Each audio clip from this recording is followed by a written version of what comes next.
E eu vou falar, como disse para vocês, preparei no formato de conferência, sobre os programas de stewardship para antimicrobianos. E esses são meus conflitos de interesse.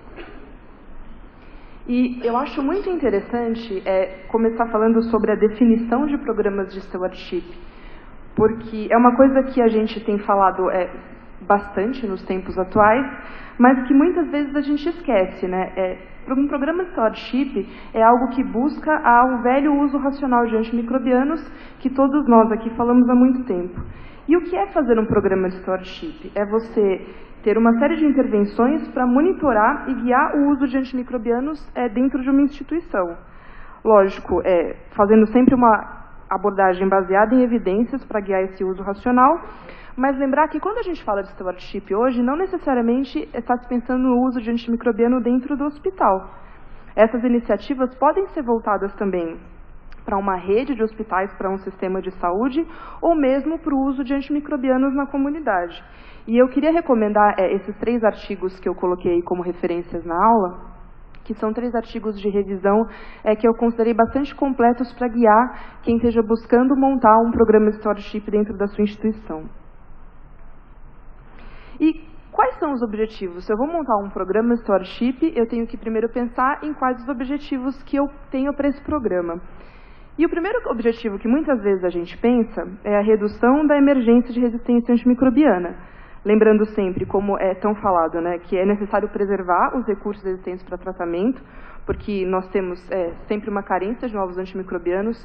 Por coincidência, vamos ter recentemente agora o lançamento de 2 drogas. Tivemos uma agora para tratamento de Pseudomonas multiresistente e devemos ter em breve outra droga para o tratamento de Klebsiella multiresistente, mas os novos recursos são carentes.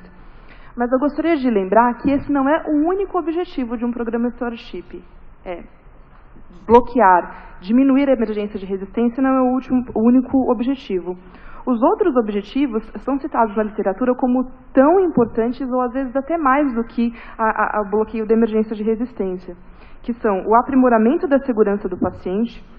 Lembrar que o uso de antimicrobianos é associado a uma série de efeitos colaterais e que um programa de stewardship que vise o uso racional pode diminuir a ocorrência desses efeitos colaterais, principalmente infecção por Clostridium difficile, reações alérgicas e toxicidades relacionadas ao uso dos antimicrobianos, e também, claro, a redução dos custos do tratamento dessas infecções. Lembrando que um programa de stewardship de uso racional de antimicrobianos, ele leva a um menor consumo de antimicrobianos, principalmente de amplo espectro, e também um impacto importante, evitando efeitos colaterais na redução da permanência hospitalar do paciente. E um outro objetivo muito importante que nós não podemos esquecer é a questão da profilaxia antimicrobiana. Todos os programas de stewardship que estão sendo montados, eles colocam a adesão à profilaxia antimicrobiana para a cirurgia limpa como um dos objetivos que deve ser contemplado e que deve ser monitorado nesses programas. E eu achei bastante interessante, esse é um cartaz de divulgação que o CDC faz nos Estados Unidos para ajudar a implantação e a divulgação desses programas de stewardship de antimicrobianos. E se vocês verem, dentre os objetivos contemplados aqui, não existe a resistência bacteriana. Eles colocam, mas não só ela, colocam principalmente a infecção, a diminuição da infecção por Clostridium, a diminuição de custos e melhora do desfecho dos pacientes, como outros indicadores importantes também. E, baseados nesses objetivos, nós temos então que pensar nas ações do nosso programa de stewardship. Baseados nesses objetivos, nós vamos elaborar políticas que visem, baseado nesses mesmos objetivos que eu falei, a melhora na prescrição e do uso dos antimicrobianos nas diversas situações clínicas. E quais são essas principais ações que é o que nós devemos tentar implantar dentro dos hospitais? O uso de padronizações terapêuticas, a adoção de guidelines, a participação em visitas multidisciplinares e discussão de casos que todos nós aqui fazemos no nosso dia a dia, está na literatura como uma ação de um programa de stewardship. Então, muitos de nós aqui estamos fazendo, muitas vezes, um belíssimo programa de stewardship sem perceber. Toda a literatura que descreve esses programas coloca essa ação, e eu vou falar mais para frente, na verdade, como a mais importante na implantação de um programa de sucesso. Uma outra ação que muitos de nós fazemos também, que é o controle da prescrição de antimicrobianos, que pode ser antes ou depois da prescrição. As ações, claro, de educação continuada e a vigilância microbiológica, que consiste numa ação muito importante, que é a elaboração de antibiogramas cumulativos e divulgação dos padrões locais de sensibilidade para guiar corretamente, principalmente a terapêutica empírica. Todas essas ações que eu falei no slide anterior, elas vão visar, numa última instância, a prescrição adequada do antimicrobiano. E quando eu falo de prescrição adequada, vários fatores, deve-se decompor essa prescrição adequada nos vários fatores que são importantes. Primeira, a prescrição do antimicrobiano correto, com o espectro adequado e prescrito no momento adequado para o tratamento do paciente. Essa prescrição adequada, esses nossos programas, também deve prever que elas tenham dose e posologia corretas. Lembrando da questão da via da administração, oral e parenteral, né? Cada vez mais a literatura nos indica a encurtar os tratamentos parenterais e mudar para oral assim que possível. Diluição e reconstituição e tempo de infusão adequados, principalmente para as drogas endovenosas. Nós sabemos também que para antibióticos beta-lactâmicos em paciente grave, esses parâmetros são particularmente importantes para o sucesso do tratamento. A monitorização dos níveis terapêuticos, quando possível, e a duração correta do tratamento. Então, são todos esses fatores que nós devemos contemplar no nosso programa para a prescrição adequada. Voltando, então, para as principais ações, que todas elas devem ser feitas tentando maximizar a prescrição adequada de antimicrobiano nos fatores que eu citei anteriormente para vocês. E agora eu vou tentar falar brevemente de cada um desses componentes do programa de stewardship. As padronizações terapêuticas dos guidelines. Toda a literatura coloca que a elaboração de padronizações locais ela é fundamental. Fundamental porque muitas vezes os guidelines e as diretrizes externas, tão baseados em evidência, tão baseados na literatura, podem não se adaptar às particularidades de cada instituição. E a adaptação às particularidades da instituição é fundamental para que você tenha a aderência dos profissionais ao seu programa. E isso, então, vai ser um fator de sucesso muito importante. Esse estudo é um estudo clássico de 99 de Price, que mostrou que a elaboração de um protocolo local para abordagem inicial de infecção do trato urinário, sepsis e infecções relacionadas a catéter em uma UTI norte-americana, levou a uma redução significante na mortalidade e nos custos do tratamento, que são aí 2 objetivos do programa de stewardship. Eu trouxe aqui um exemplo para vocês, que é do Instituto de Ortopedia onde eu trabalho. Isso é uma padronização que a gente entrega para todo o corpo clínico, corpo de enfermagem, outros profissionais da equipe multidisciplinar. É um folder que é dobrado e cabe no bolso. Esse folder ele tem, quando você abre, a padronização que eu coloquei embaixo dos quadros infecciosos que a gente mais comumente atende lá, e em cima já tem a correção para a função renal e já tem as doses pediátricas. A gente fala que é assim, que é para não ter a desculpa se errar, porque se não conseguiu discutir o caso, está ali a padronização. E isso é muito importante, porque é feito num formato que eles carregam no bolso avental, no bolso da calça, e é feito numa linguagem própria para as atividades que estão desenvolvidas no hospital. As visitas multidisciplinares e educação continuada. Como eu disse para vocês, todo mundo aqui que passa a visita multidisciplinar e que faz discussão de caso à beira do leito, está fazendo a atividade mais importante de um programa de stewardship, muitas vezes sem saber. Toda a literatura coloca aqui a participação dos profissionais do stewardship. Lembrar que, no nosso meio, o principal profissional que faz isso é o médico infectologista, mas no exterior, o farmacêutico clínico é um profissional mais importante, é um profissional muito importante, e é um profissional que deveria começar a ganhar mais importância no nosso meio também. A participação desses profissionais na visita multidisciplinar, na discussão de casos, é considerada a atividade mais importante. Por quê? Porque quando você participa de uma visita, quando você discute o caso com um colega, você tem a possibilidade da abordagem individualizada. E mostrar que, mesmo para uma abordagem particularizada, para uma abordagem caso a caso, você aplica os raciocínios do stewardship, o raciocínio do uso racional do antimicrobiano. E isso é mostrado que é o fator que mais contribui para a aderência dos profissionais, dos colegas não infectologistas, para cumprir tudo aquilo que a gente coloca como importante no programa. Alguns estudos mostram também que, particularmente nos hospitais de ensino, a participação nessas visitas, ela traz os médicos chefes de serviço para dentro do programa, mostra a importância do programa para esses médicos. E o que acontece? Todo mundo que trabalha em um hospital de ensino sabe, se você conquista os médicos mais velhos, os chefes, os preceptores, a tendência de todo o grupo é que passe a acompanhar a conduta que é preconizada por ele. Por isso que essa atividade é colocada como tão importante. Outras atividades isoladas de educação continuada, que às vezes a gente perde tanto tempo para preparar, né? Palestras, treinamentos, cartazes informativos, elas têm a sua importância, principalmente por serem de fácil execução e muitas vezes por demandarem menos tempo do nosso tempo de serviço, mas elas são universalmente consideradas de baixa eficácia. Dentre todas as atividades consideradas de educação continuada, a participação nas visitas e a discussão individualizada dos casos é considerada a de melhor eficácia para você melhorar a aderência ao seu programa de stewardship. Controle da prescrição de antimicrobianos, né? Para muitos nós, esse daqui é o núcleo da nossa atividade como aí infectologista de CCIH. Esse controle da prescrição, ele deve, claro, sempre ser executado pelo médico infectologista, mas é uma atividade em particular em que o farmacêutico clínico é muito importante e que eu acredito que o aumento da importância desse profissional no nosso meio poderia trazer muitos ganhos.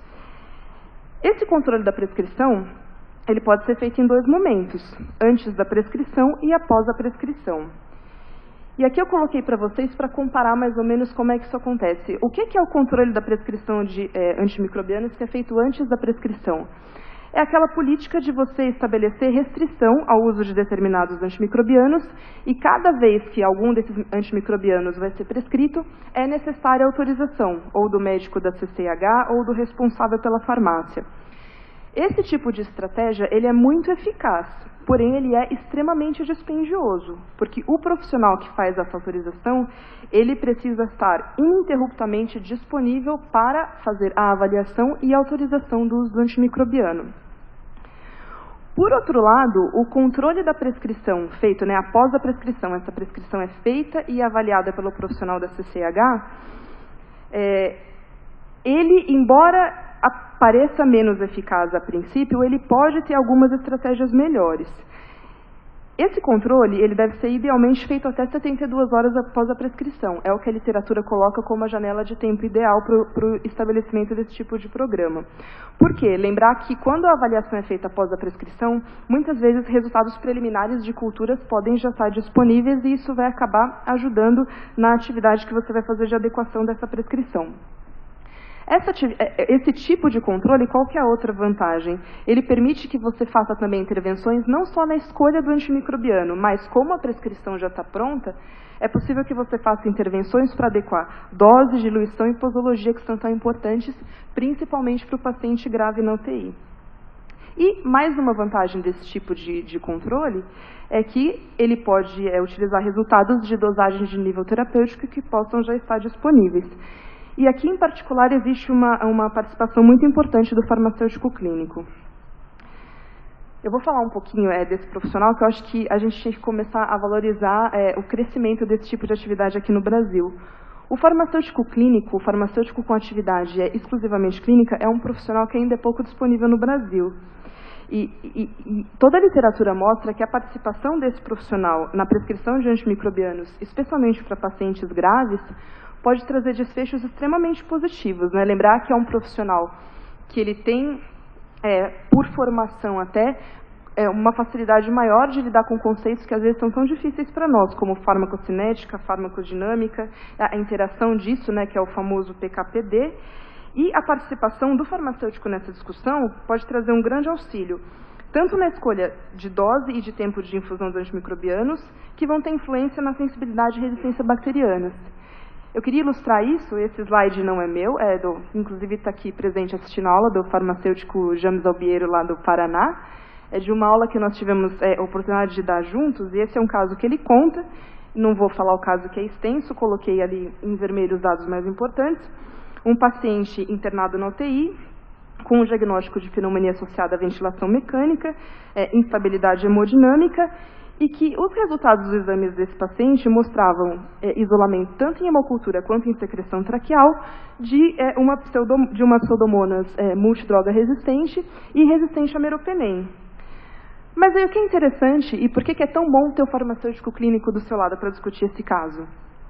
A primeira coisa é lembrar que se você tem uma padronização do CLSI, o que é considerável sensível e resistente aos pontos de corte são determinados para o que eu coloquei ali no último quadro, para uma dose de meropenem de 1 grama a cada 8 horas. E, quando você tem o farmacêutico clínico disponível, ele pode fazer uma série de cálculos, né? Lembrando que se a gente quer usar o meropenem, é um antibiótico que o parâmetro que a gente vai usar, o índice farmacodinâmico, é a porcentagem de fração do tempo sob a MIC, que tem que ser maior que 100%. E o que ocorre? Os cálculos mostram que, realmente, usando-se uma dose de meropenem de 1 grama a cada 8 numa infusão curta, esse índice é de 66%, não seria adequado para o paciente. Porém, se usado o meropenem numa dose alta, 2 gramas a cada 8, com um tempo de infusão maior, e isso os cálculos do farmacêutico podem mostrar, o nosso índice ele é de 145%. Ele é acima do 100% esperado, ou seja, uma droga que a princípio poderia estar descartada, porque lá no antibiograma mostra que é resistente, quando se interpreta com mais cuidado o antibiograma e se faz os cálculos adequados, mostra que, na verdade, esse antibiótico pode ter eficácia terapêutica. E foi o que aconteceu nesse caso, né? O dono do caso está aqui, vocês podem perguntar para ele depois. Inclusive, o paciente teve bom desfecho clínico. Realmente, o tratamento a infecção respondeu ao tratamento com meropenem. E tudo isso, gente, faz parte de um programa de stewardship, né? O que a gente fez aqui foi adequar a prescrição para o caso do paciente, individualizando frente aos resultados de cultura. Uma outra atividade importante de um programa de stewardship é a vigilância microbiológica. E nós temos uma ferramenta que eu gosto muito de divulgar, que é a elaboração de antibiogramas cumulativos. O que é o antibiograma cumulativo? É você fazer um antibiograma ecológico, coletivo da sua instituição, obedecendo uma série de regras. Existe uma padronização do CLSI para a elaboração desse tipo de antibiograma, é essa que eu coloquei para vocês. Logo que saiu essa padronização, em 2007, foi publicado esse artigo de revisão, que eu acho muito interessante, porque ele tem algumas páginas e consegue condensar todas as orientações necessárias para que você possa elaborar um antibiograma cumulativo. E essas são as regras, né? Para que esse antibiograma possa ser válido e que possa guiar a sua terapia empírica, você tem que seguir uma série de normas. O ideal é que você só coloque isolados, bactérias que você tenha pelo menos 30 isolados anualmente. Muitas vezes você tem que adequar isso à sua instituição, porque se for seguir todas as regras que estão abaixo, é difícil ter 30 isolados.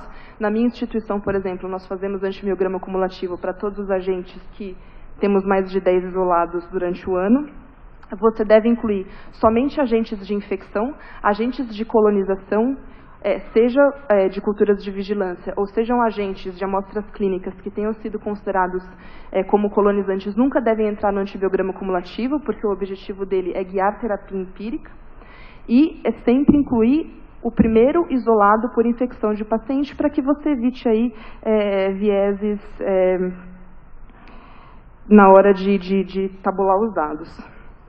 E eu trouxe aqui um exemplo para vocês. Esse é o antibiograma cumulativo de 2017 do Instituto de Ortopedia e Traumatologia.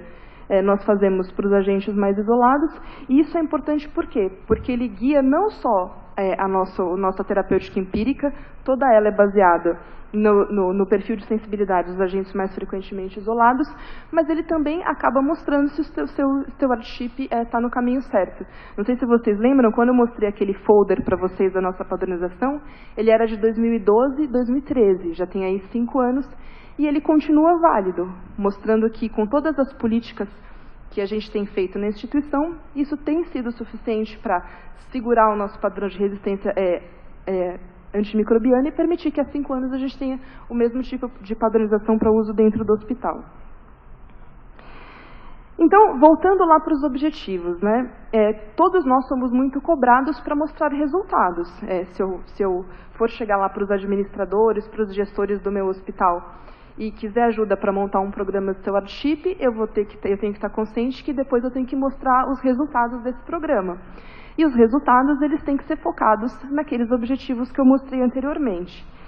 E voltando a falar da questão da resistência, lembrar que a redução da emergência de resistência, ele é um objetivo muito importante de um programa de stewardship, mas não pode, de forma nenhuma, ser o único. Até porque, para você mostrar resultados em termos de melhora de resistência bacteriana, é necessário um tempo prolongado de observação. Você vai demorar 2, 3, 4 anos, depois que o seu programa está bem estabelecido, para começar a ter resultados consistentes em termos de diminuição de resistência. Quais outros resultados que são mais objetivos e que devem ser mostrados, porque também são importantes? O aprimoramento na segurança do paciente, você comparar incidências de infecção por Clostridium antes e depois do estabelecimento de um programa, a redução dos custos do tratamento das infecções. Com certeza um programa de stewardship bem feito vai levar a um menor consumo de antimicrobianos, principalmente de amplo espectro, e com isso vai haver uma redução no custo. E um outro resultado interessante que pode sempre ser mostrado é a comparação também no impacto do tempo de permanência hospitalar, que tende a ser diminuído também com um programa de stewardship bem feito. Aí, por fim, eu trouxe aqui alguns artigos. Não tem como não deixar de discutir a meta-análise que saiu agora em 2018, até com a professora Ana Sara aqui na mesa, que foi uma meta-análise que buscou avaliar o impacto dos programas de stewardship, uma revisão sistemática, que buscou avaliar o impacto dos programas de stewardship na resistência antimicrobiana e concluiu que ainda não há evidência que os programas tenham um impacto positivo, mas colocando aquilo para vocês, não é o único objetivo que a gente deve avaliar e o período de observação da maioria desses programas ainda é muito curto para que se possa observar um impacto realmente efetivo. Para combater isso, eu queria só, trazendo uma experiência pessoal, 2 artigos que já são até um pouco antigos, que são resultados de programas de stewardship que nós fizemos lá no Instituto de Ortopedia. Um deles com restrição ao uso de cefepime e o outro com o uso do ertapenem como carbapenêmico de escolha para tratamento de infecções por ESBL, na tentativa de poupar aí meropenem e imipenem. E nos 2 casos, após um longo período de observação, nós observamos, além de impacto positivo em todos aqueles outros desfechos que eu coloquei para vocês como importante, observamos também impacto positivo na questão da diminuição da emergência de resistência. Então, mostrando que sim, eu acredito que os programas de stewardship têm um impacto positivo também na diminuição de resistência, porém sempre lembrando que é necessário um longo período de observação para que você possa observar esses impactos. Aí, muito obrigada.